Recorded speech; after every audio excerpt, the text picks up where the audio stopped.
Thank you for joining us today. My name is Gail Watson, President and CEO of Women Speakers Association, the go-to place for innovative leaders, change agents, and women with a message to connect, collaborate, and grow their visibility worldwide in order to fulfill her mission. And as part of helping her to fulfill that mission, we are very excited to introduce you to the new book, Voices of the 21st Century, a collection of female voices rising up to educate, guide, and inspire. And here with us today is our featured author, Trilby Johnson, a bold, brave, and brilliant woman who shares a powerful story. And I'd like to welcome you to the show, Trilby. Hi, Gail. Thank you. I'm really pleased to be here, and this adventure is so exciting. I'm happy to share this space with so many other courageous and inspiring women. So thank you for this opportunity. Oh, well, thank you. I mean, you really jump in to this story. I mean, you tackle a big subject, all based around racism.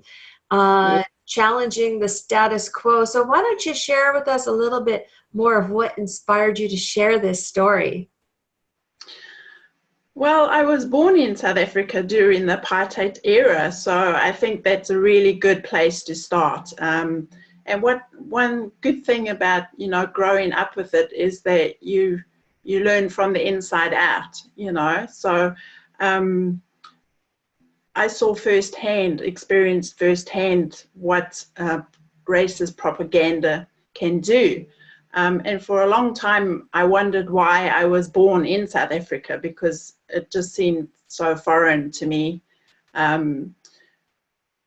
This belief that because of skin color, people had different rights, and it just felt wrong inside. And then when I'd signed up for the book, I wondered what story I could tell. And then we had the Christchurch shootings, which saddened me a lot, because New Zealand was a safe place. And I still believe it's a safe place, but, here we could see how these negative mindsets can inform people, And my own experience has been moving from hatred to self-love. Not everybody is taught how to love themselves. Some of us are, which is wonderful. But I think for many of us, we question our self-worth. And it kind of clicked into place why I was brought up in those situations, because I could recognize it. And it's always good to be able to recognize things, because it's that awareness factor, because then you can change it. And as long as you're going around thinking you're superior to anybody or anything, in a way that's arrogant, then, for me, there's something lacking, because I don't think anybody who truly has a sense of value and self-worth will do that and behave in that way. So I wanted to inspire readers through my story to perhaps have that awareness, because we're not always aware of the programming that's going on. And I've been very lucky enough to have been able to move out of that environment, pure environment. And I mean, since apartheid's gone, but racism is still around. And it does start with us. It starts with what we believe, I think, fundamentally about ourselves. Because if you truly know your worth, you're not going to be worrying about, other people in that way. That's just been my experience. So, yeah, and so I think it's important, because it's a big factor, and people are talking about it now. But there's many kinds of racism as well, and we've seen this, in inequality across genders, social status. So we use the word racism, but it can come through in many forms, and having grown up in South Africa too, there was inter-white racism. You know, what language do you speak? Were you, you know, from the Afrikaans or the English? And even there was racism.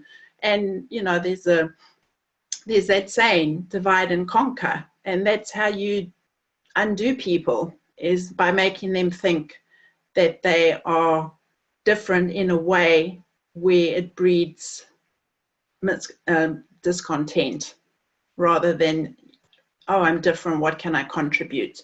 So yes, we're all unique, but there is something I believe that we all share, and that's our life force, if you want, for want of a word. Yeah. I love it, because your message is truly a message of, you know, bridging the gap to peace, or helping people break out of it. Like you say, the definition of racism has sure expanded into a variety of different layers in our worlds today. So I am so grateful you're tackling this subject, and putting in such a historic book like Voices of the 21st Century, because the intention behind Voices of the 21st Century is for our generations coming up, when they're researching women of the 21st century, that they'll see what we stand for. And you are, you know, yours is a very, very big mission. So, I mean, that's, your story's fantastic. So tell me, you know, your whole life journey, how has this impacted your world today? Like, what's going on in your world that you're working with? Well, huge. You know, I think we don't always realize it at the time. It's that hindsight. You know, I mean, I've been having aha moments for a long time, but it's really just probably at around the time of the book where I finally made peace with my nationality. You know, and I mean, I have 3 nationalities, so but this one keeps on coming back. But it sent me on a huge journey. I mean, not only was there struggle in my country, but I had personal struggle in my home, you know. And a good thing is I was very introspective, and I did dig deep, and I went deep within myself and started to ask questions. So I think our life purpose is to know ourselves, who we are, you know. And that might sound strange because we're with ourselves the whole day, but it takes time to be quiet and really check in. So I've spent most of my life trying to feel good enough, you know, wanting to feel good enough. And it's taken a lot of will and effort, and letting go of so much crap that had held me down, you know. But yeah, very much this, I've always believed there's more to life than what we're seeing a lot around us. And I think that has always driven me, and continues to drive me. Not quite in the same way. I think I'm more peaceful now, not so driven. But sometimes you have to be driven. It's what, you know, gives you that impetus to move forward. So it's been a huge journey of healing. And healing for me is becoming whole, knowing that I am whole, and expressing that wholeness. And all these other things, racism and looks and body image and this and that, it's all distractions, you know. And yes, it's part of the world we live in. But if we're going to start to change that, as I said, we need that awareness first, and then like find out, you know, how does that make us feel? And even just that question, stopping and asking, how does it make us feel? So it's inspired everything I do. I'm probably have been more consumed with it than, I mean, my friends say, wow, you really go full tilt, you know. And I do, but for me, it's just, I really wanted to understand myself, why I think the thoughts I do. And people fascinate me because I really want to know why they think the thoughts they do, what makes them choose that, and just this complexity of the human nature.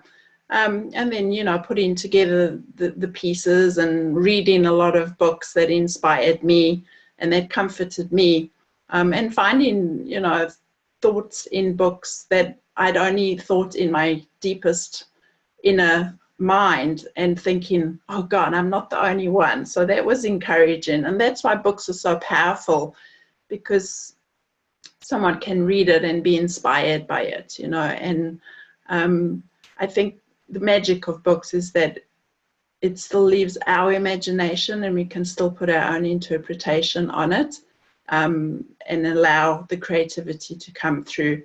So yeah, it's been huge, and you know, now I'm at peace, and I'm totally proud to have been born in South Africa. I didn't always feel that way. I was quite ashamed, and I actually didn't realize I was ashamed.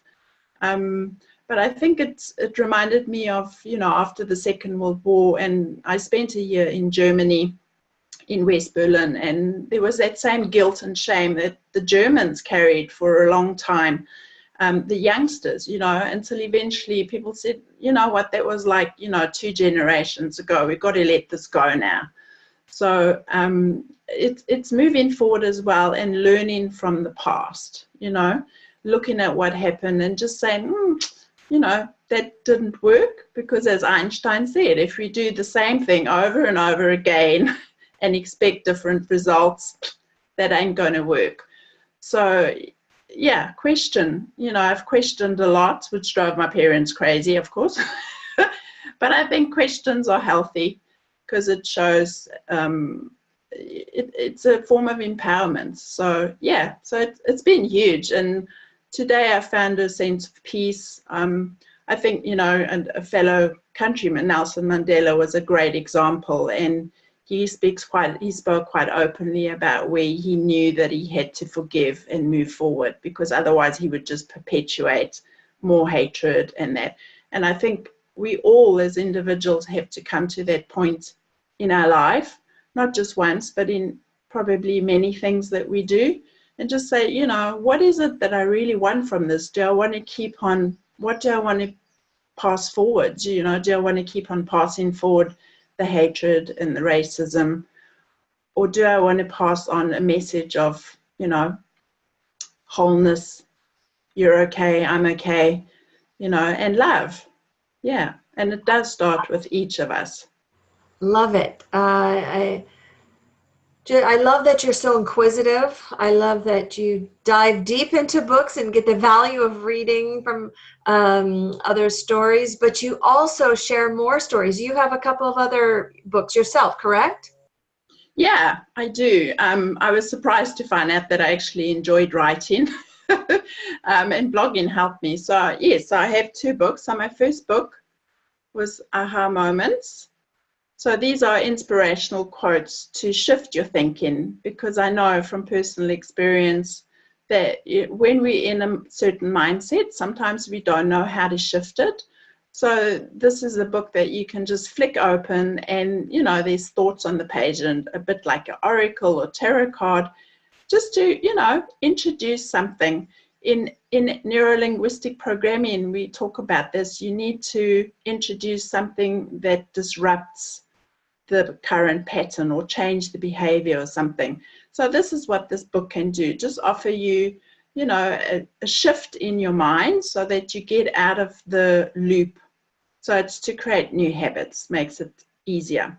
Then my second book, so this is quite my life story, Fearlessly Alone, Stop the Lonely Crisis and Find Your Happy. I've spent a lot of time on my own and feeling lonely, and I know that this is a problem that a lot of people experience. And I've looked at why we do this, the programming behind this, and explored it from my point of view, and also share what helped me to shift this so that I do live fearlessly alone. And that's regardless of whether one is in a relationship or not. I know a lot of people think this is to do with relationships. Absolutely, but most importantly, the one with yourself first, because I found that all my relationships in life, guess what? They mirror me. So that's why I said it's really important to understand yourself in a way that's loving, nurturing, like a mother nurtures the child. and you know, directs the child and listens to the child. So there's all that inner child work and that as well. So yeah, and I find I love to write because a lot of my writing is what I call spontaneous writing. So I often read back my stuff and think, wow, this is really cool. Did I write this? You know, but that's those moments of real connection where, you know, inspiration just comes in. And, you know, for everyone it's different, and you can have many modalities. There's art, there's music, there's singing, you know, there's sports, whatever it is for you. Find that happy place and, you know, allow yourself to really get the fruits of that. Good, good. So tell me, who needs to read your story in Voices of the 21st Century? Well, my message is fundamentally self-love. But I thought, if I talk about self-love, people are just going to, you know, because the problem is when you don't love yourself and you're in it, you can't hear people are telling you to love yourself. I mean, that's what I found. You know, it was just like, blah, blah, blah, there she goes again. So, I mean, I would say, yeah, probably anybody who's curious, people who have experienced racism or changed countries, or a bit maybe are afraid of people from different cultures, you know, and to understand that there's nothing really to fear other than yourself. So I think I would like to say everybody could read my story. And I think it's important to really know that there are always two sides to the story, and both are right, you know. But as I say in my article, nobody wins from racism. And it's just a short chapter, but it's an invitation to explore perhaps where those thoughts of prejudice are leaking through and beginning with ourselves, you know. And that's why if you don't think you're worthy until you do, those thoughts have a place to creep in, you know. So it's really important. So people who struggle with self-worth, who feel perhaps they belong to a group that has been discriminated against, and as I've experienced myself, it's both sides suffer, you know, because there's this judgment against either or and that kind of thing. So anybody, I think, who's looking to deepen their self-understanding and how to extrapolate that into our everyday life. All such powerful stories, and I couldn't help but start to think, what a beautiful gift your story, your aha moments books, you know, those inspirational quotes, your life story. I couldn't help but think, like, what a beautiful gift for someone who is maybe, you know, struggling with not knowing how to self-love, or that are feeling they're alone because they are experiencing racism at some form of another, on some different kind of level. And I just thought, wow, what a beautiful gift to offer somebody. So simple, just to go, you know what, here's a story, know that you're not alone. And even more powerful, Trilby, I thought, oh, could you imagine if Trilby Johnson wrote a special little message to that someone you're gifting to? Would you be willing to do something like that if people were to order directly from you?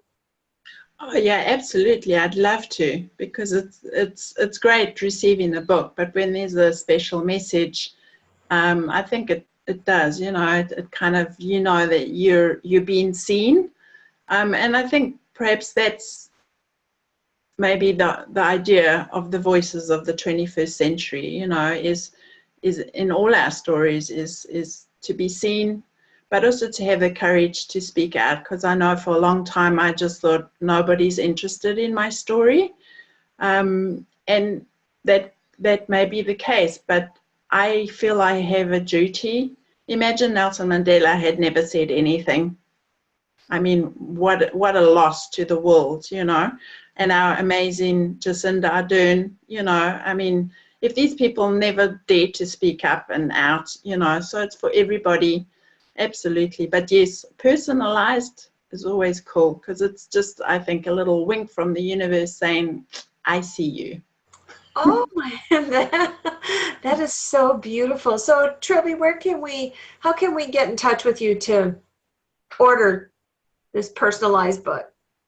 Cool. So I have a website, which is trilbyjohnsontheconnective.com. And there's a page on there, books, and you can find all my books there. And if you want a personalized copy, at the bottom of the page, there's an area where you can email me, order your book, and, you know, let me know who you would like it for, and it'll be handled, and it'll be my pleasure to send one of my books wherever you want, to Oh, whomever you want. I love you. Okay, leave us. You are jam-packed, full of wisdom and so much love. Thank you. Leave us with your final message. Any words of wisdom? Wow. Oh, let me see. Yeah, I think for me, I really believe we all have a gift and a talent, you know, and as many people as there are on this planet, we all have a gift and a talent. And I really, really encourage you to get to know yourself and get to know your gifts and be proud of them and share them with people. This doesn't mean, you know, being over the top or anything. Do it in your way, because that's the beauty of it. And it's not a really original message, but having really embraced it myself is, I love that saying, be you because everybody else is taken, you know. And it's true. And it's so important to be you. Be you. Just be you because everybody else is taken. You're right. It is simple. We just have to do it. And I want to really thank you for stepping into your message, because it does take courage to do that, because you had those voices in your head saying, who wants to hear my story? Do I even have a story?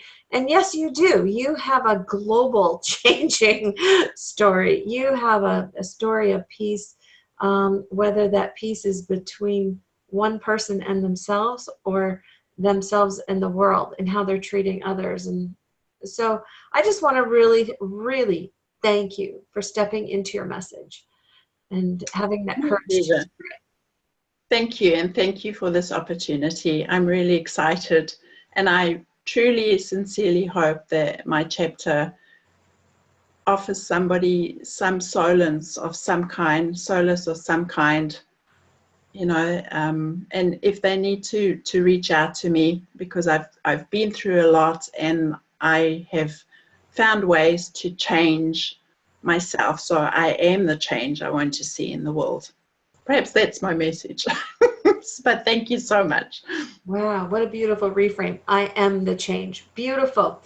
All right, thank you again, Trilby. Thank you for joining us. And to our listeners, big takeaways here today. And I hope you really take them to heart and know that you're not alone if you're listening out there. And to really, I mean, the welcome mat was put out for you to contact Trilby Johnson, and we would encourage you to do that.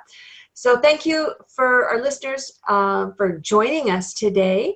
And please share this message with anyone who you feel could benefit from it. Put it out in your social media. And I'd like to invite you here again next week, where we will hear from another amazing woman who shares her powerful story. So thank you for joining us, and we will see you again really soon.